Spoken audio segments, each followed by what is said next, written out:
ఆదేశాల మేరకు ఈరోజు వారి కుటుంబ సభ్యుల్ని పరామర్శించడం జరిగింది. డాక్టర్లతో కూడా మాట్లాడాం. ఆ దేవుడి దయ సంతోషం. అబ్బాయి ఇప్పుడిప్పుడు కొంత కళ్ళు తెరుస్తూ ఉన్నాడు, కొంత కాళ్ళు చేతులు కూడా ఆడిస్తూ ఉన్నాడు. తన నొప్పిని కూడా ఏడుపు రూపంలో తన నొప్పిని కూడా కొంత చెప్పగలుగుతున్నాడంటే it is a good symptom. Recovery అవుతున్నాడని అనిపిస్తూ ఉంది. డాక్టర్లు అయితే కాన్ఫిడెంట్గా ఉన్నారు. తప్పకుండా వారికి మంచి వైద్యం అంటే అన్ని రకాలుగా ప్రత్యేకమైన శ్రద్ధ చూపించి వారికి అత్యుత్తమమైనటువంటి వైద్యాన్ని అందిస్తున్నామని డాక్టర్లందరూ కూడా చెప్పడం జరిగింది. మరి కిమ్స్ చైర్మన్ గారు భాస్కర్ రావు గారు కూడా ప్రత్యేకమైన దృష్టి పెట్టి ఆ అబ్బాయిని మళ్ళీ పూర్తి స్థాయిలో నయం చేసి బయటకు వచ్చే విధంగా ప్రత్యేకమైన శ్రద్ధ పెడుతున్నామని చెప్పి డాక్టర్ భాస్కర్ రావు గారు, అదేవిధంగా అబ్బాయికి వైద్యం అందిస్తున్నటువంటి నిపుణులైన డాక్టర్లందరూ కూడా చెప్పడం జరిగింది. మేము కూడా బీఆర్ఎస్ పార్టీ తరఫున ఆ భగవంతుడు అబ్బాయిని ఆశీర్వదించాలి. తప్పకుండా అబ్బాయి మళ్ళీ మంచిగా నయమై మరి పూర్వస్థితిలోకి రావాలని చెప్పి మేము ప్రార్థిస్తూ ఉన్నాం. వారి తండ్రి గారు భాస్కర్ గారికి కూడా కేసీఆర్ గారు మమ్మల్ని అందరినీ పంపారు. మీరు ధైర్యంగా ఉండండి, తప్పకుండా బాబు బాగవుతాడనే ఆత్మవిశ్వాసాన్ని ధైర్యాన్ని కూడా వారికి ఇవ్వడం జరిగింది.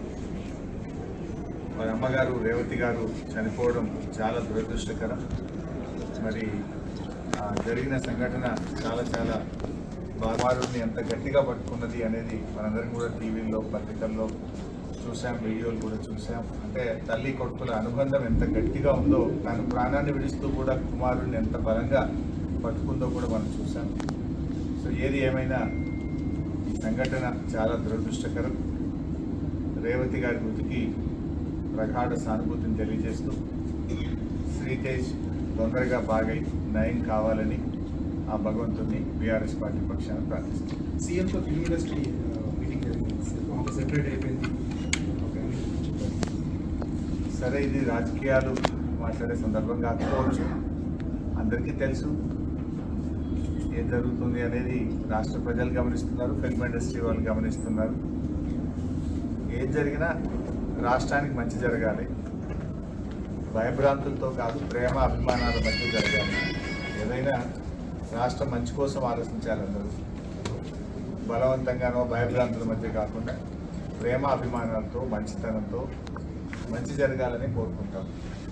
సరే, ఇప్పుడు ఎందుకంటే మేము వచ్చింది ఆసుపత్రి, ఇక్కడ మేము రాజకీయాలు మాట్లాడడం మాకు అంత కలిస్తారు సరైన సందర్భం కాదు. We only pray the God Sritej బాగా తొందరగా బయటకు రావాలని ప్రార్థిస్తాం. అంటే ప్రతిపక్షాలే దీన్ని రాజకీయం చేస్తున్నాయని అధికార పార్టీ ఆరోపణ. సరే, నువ్వేమో రాజకీయాలు మాట్లాడంటే నువ్వు పదే క్వశ్చన్లు రాజకీయమైన క్వశ్చన్లు వేస్తే చెప్తావు, చెప్పవచ్చు.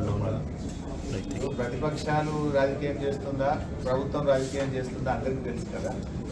నేను ఒక మాట సింపుల్గా అడుగుతున్నా పని సార్. 12 రోజుల తర్వాత కదా ముఖ్యమంత్రి స్పందించింది. యాక్సిడెంట్ జరిగిన తర్వాత శ్రీతేజ్ను ప్రభుత్వం ఎందుకు స్పందించలేదు? ఒక మంత్రి గారు వచ్చి ఎందుకు పరామర్శించలేదు? 12 రోజుల తర్వాత అసెంబ్లీ వేదికగా నువ్వు మాట్లాడి అప్పుడు కదా నువ్వు స్పందించింది. మరి 12 రోజులు ఎందుకు స్పందించలేదు? ఆ 12 రోజులు ఏమైంది? ఇంకోటి, శ్రీతేజ్ ఎంత ముఖ్యమో రాష్ట్రంలో ప్రతి పౌరుడు కూడా అంతే ముఖ్యం కదా.